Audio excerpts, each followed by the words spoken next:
The first thing you want to do is learn how to block effectively. This is going to tie in with learning your opponent, which I'm going to talk more about later. But for now, you want to be watching what your opponent's doing. Otherwise, if you're just focusing on blocking, you're not going to know how to block. For example, a lot of Air and Black users like to use this one combo because it's very easy and very deadly, and a lot of people don't seem to know how to block this one, but it's easily blockable. So what you saw there was an overhead punch, a low punch, and then Aaron Black's sand toss. Obviously you want to block high and then low, and then for the sand toss it actually doesn't matter which way you block. So do it again. It's these kinds of things that you want to be watching out for. Otherwise you're never going to know how to block, whether you're going to block high or whether you're going to block low. And keep in mind, this is just Aaron Black's combo we're talking about. A lot of people seem to like blocking low. For some reason it's just some kind of instinct. And that's because you're just focusing on blocking. You're not watching your opponent. You're not trying to learn his combos or her combos. So it's really important to watch what your opponent's doing so that you know where to block. A lot of these combos are considered unsafe and punishable, which means if you block them, you'll be able to counter them and punish them. So for example,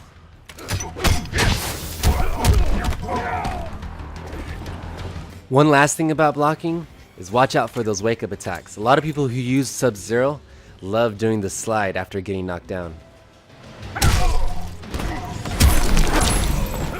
And obviously you want to block low for that one. Now, stop spamming one move unless it's working for you. I played with guys online who all they do is uppercut.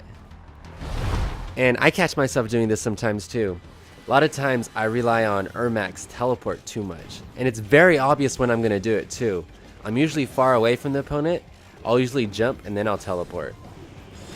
But they're learning me. So that's why it's very obvious. For example. And then I get punished. And then I'll go back again, hoping to be tricking my opponent, but my opponent knows me by now.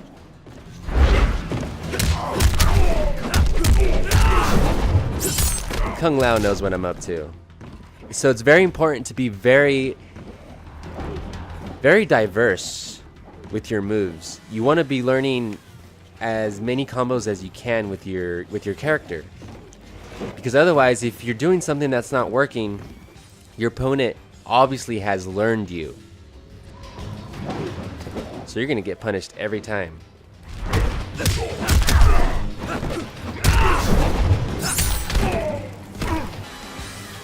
Don't forget about your most basic attacks too, which can be put to use very effectively. So what you want to do here is, you want to be throwing off your opponent with some low punches or low kicks. And then immediately afterwards, do a combo.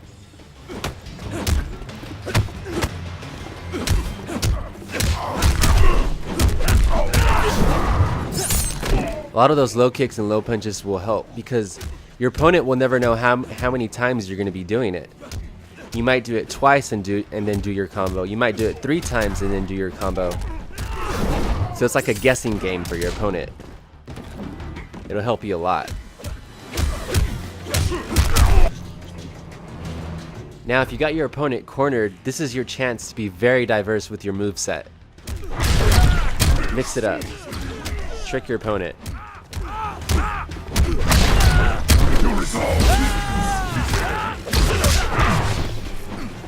But don't forget about their wake up attacks like we talked about earlier, so you don't want to go too overboard.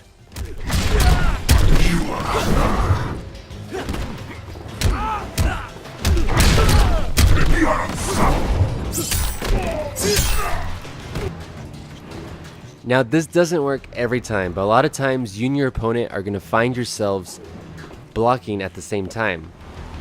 This means that your opponent thought you were going to attack, but it also means you thought your opponent was going to attack you. So what usually happens is that both of you are going to let go of R2 in a matter like less than a second to try to lay out a combo. So what that means for you is that you need to be fast. Now, it doesn't work every time because your opponent might be a better blocker than you. But this gives you a window to lay out a long combo.